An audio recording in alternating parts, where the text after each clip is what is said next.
Welcome back to the Marathon Mortgage Happy Hour. I am Rory Farrell, I'm Michael Witzak. and we are from Marathon Mortgage. Yeah, so No, I'm Rory Farrell, just yeah. for the record. Just for clarification, and I'm Mike Witzak, I guess. So anyway, as per usual, we're gonna drink a brew, discuss some mortgage-related topics, and then talk about our wins that we had for the week on a beautiful Friday. on a beautiful Friday. Yeah, hope everyone had a good week. We're going to start with Dewey Beer, the Helles Lager. I was down there a couple weeks ago, picked up a couple things. I think the past couple episodes we've done with like Dewey, Crooked Hammock. Yep. Kind of in that region of the world right now with our beers. So the cool thing about this is that it's a collaboration with Sly Fox, which is up in Phoenixville. So I don't know how they collaborated, how they kind of got together, but kind of worlds colliding there. So Very nice. and Sly Fox has been around forever. They do a lot of great things. There you go. And again, this one should be hopefully right up your alley. Let's Nice try it light out. lager, German style lager, a little crispy. Smells very nice. Smells So like it's not going to be as light as like your Coronas and your Coors Lights and things like that, but it's going to have a little bit more of a body to it, a little bit more flavor to it.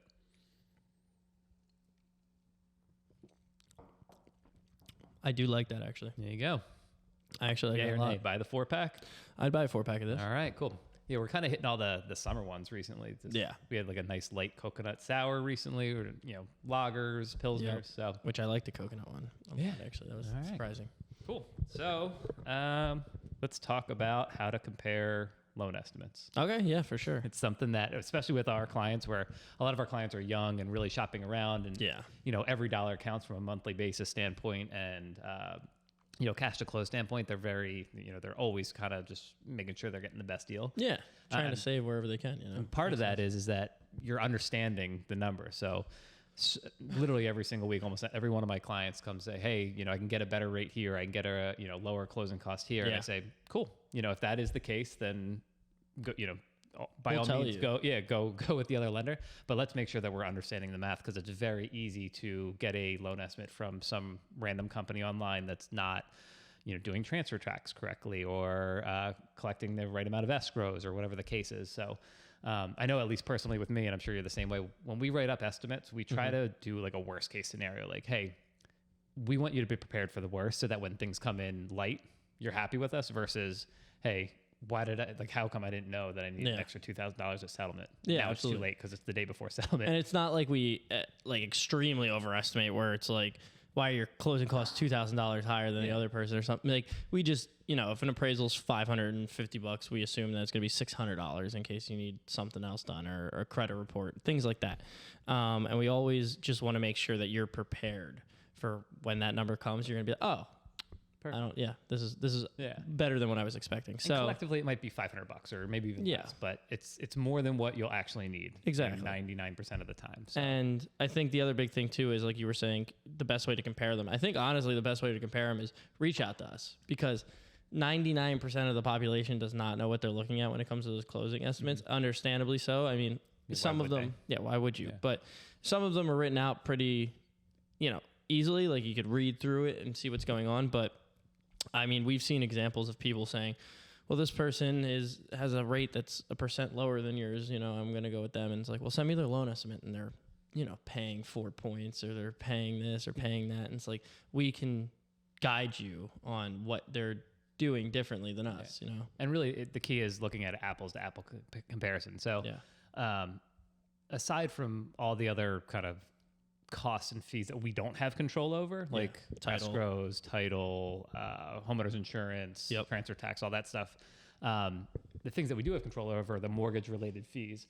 And there's ways to kind of manipulate that to make rates look better or fees look better. So typically, rates and fees are tied together. The higher the rate, the lower the fees. Lower the rate, the higher the fees. So when someone just says, hey, they can get me an eighth of a better rate, great, but how much are they charging you to get that lower rate? So, because there's going to be some additional cost or points involved, most likely. So. Most likely. And if it's the case that it isn't, and they're just giving you a full out better deal, I mean, there's nothing we can do. We'll tell you that's what's happening. I mean, I legitimately just lost one last week because they were beating us by 0.1%. And I looked at the estimate and I'm like, hey man, they're giving you a better deal than I can give you. I was like, go, if you want to work with them, work with them. That's, I'm not going to tell you can't work with me, but if you're looking to get the lowest rate, then that's your option, Yep. And most of the time we're super competitive and extremely, yeah. Sometimes we're not. And, you just got to be honest with clients because that honesty up front goes a long way down the line when they want to refinance or, tell their friends about what a good experience they had. And then the other thing that I always mention too is like, there are these tangibles that are, rate, fees, things that we can control. And then there's also the intangibles of, do you get along? Do you trust us? Are we going to get your settlement closed on time? We're going to get your commitment out. We're going to do this. We're gonna do that. So, there's certainly banks out there that, let's say they're in the middle of the country and you don't know the loan officer, but they got an eighth of a better rate, but you have a 25-day closing. Are they going to close you on time? Yeah. It doesn't matter if the rate's any better. If you're not going to have to worry about an interest rate. Yeah. So that's the biggest thing too. And I think, working the weekends and picking up phone calls after hours and doing all that stuff, it's worth the extra 1/8% because you might refinance in 3 years, but if you don't do it properly at first, you might not have the house in 3 years. So it's like, you just may never get the house because it might not close on time. Not saying you'll get foreclosed on. So that's, pretty much is what it comes down to. It's like, what are you willing to do? And then also on top of that, like, send us your estimate. We could look at it with a, apples to apples comparison with ours and tell you, hey, this is what's happening. So, Don't look at the bottom line. Don't look at the cash to close. It's never right. It's never a fair comparison. No. So, cool. So that, that's something that I run into every single day, every single week with my clients. So I thought it was worth mentioning. But and in that same vein, that kind of leads me to my win of the week. If you don't mind, I'll jump in. I do mind, but whatever. Go ahead. No, I'm joking. Go ahead. My win of the week is I had a past client who we settled like a couple of years ago, and he referred his son to me. Okay. But he referred him too late. So he was under contract for like 2 months. And he came to me. He's like, hey, I feel like I should be getting a better rate. And he came to me and he sent me the estimate. And I'm looking at it. I'm like, oh, we can do better. But, when do you settle? What are these other things? And he was like, well, I settle in like 2 weeks. And I'm like, all right, well. No bueno. And even though we had a better rate and better fees and we could have done, like, it wasn't an apples to apples comparison because they were, their rates were 2 months ago. But, I just told him, like, don't work with us. Like, you have your commitment already done with the other lender. You have your appraisal done with the other lender. You're 2 weeks out from settlement. Like, switching now, even though our terms are better, is not a good idea. Yeah. It's just not worth the stress of putting yourself in that position. So he appreciated that honesty, and he's like, I'm going to come back to you a refinance. I have all these other properties that I want to buy. I'm going to use you. And then even like a couple weeks later, a couple days later, he was like, hey, well, what do you think about this? What do you think? So he's using me as a resource, even though it wasn't my loan, wasn't with our company, didn't have anything to gain, from a financial perspective. Yeah.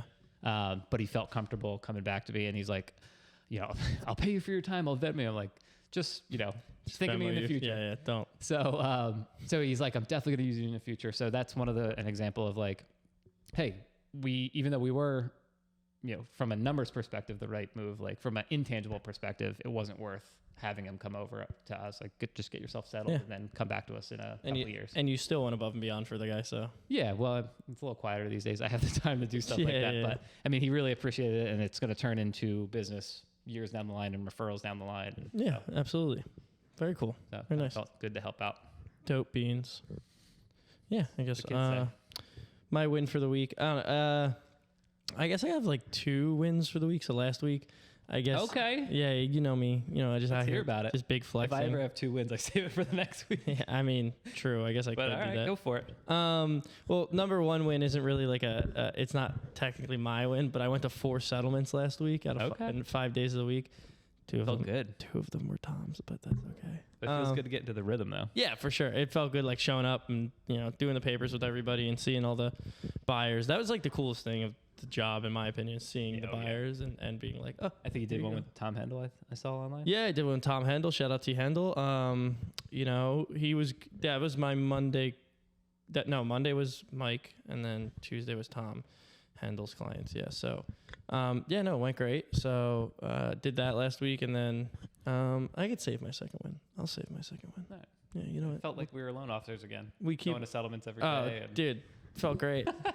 Now we're back to it. So. And it feels good to actually go to the settlements because what you hear from title companies constantly is, oh, what are you doing here? Oh, thanks for the documents. That just went so much smoother than just getting people through that process and getting them their keys and you know, the good part about being or about going to settlements for what am I trying to say here? The good part about going to settlements as a loan officer is you can present yourself. First off, your buyer's agent's there. You want to look good in front of him or them or whoever they are to make a good impression, show them that, hey, I'm coming to your settlements. I'm making sure your buyers are good to go. And then on top of that, you're also making a good impression if the seller side's there as well. Yeah. So it's a great thing all around because you get to see everybody excited. You get to see them get their house keys and sign all the documents. But then on top of that, you also get to make a good impression to everybody as long as you do a good job, you know. Yeah.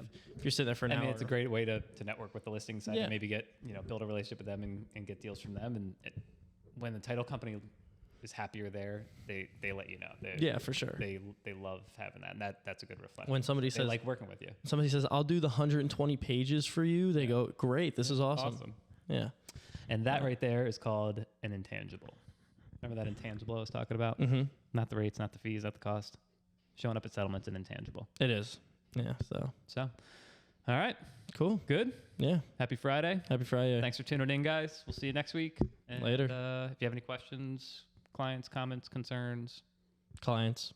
Referrals. Yeah, referrals. We'll take those too. Take them. Yeah. All right. All right, guys. Have a great weekend. Later, guys. Bye.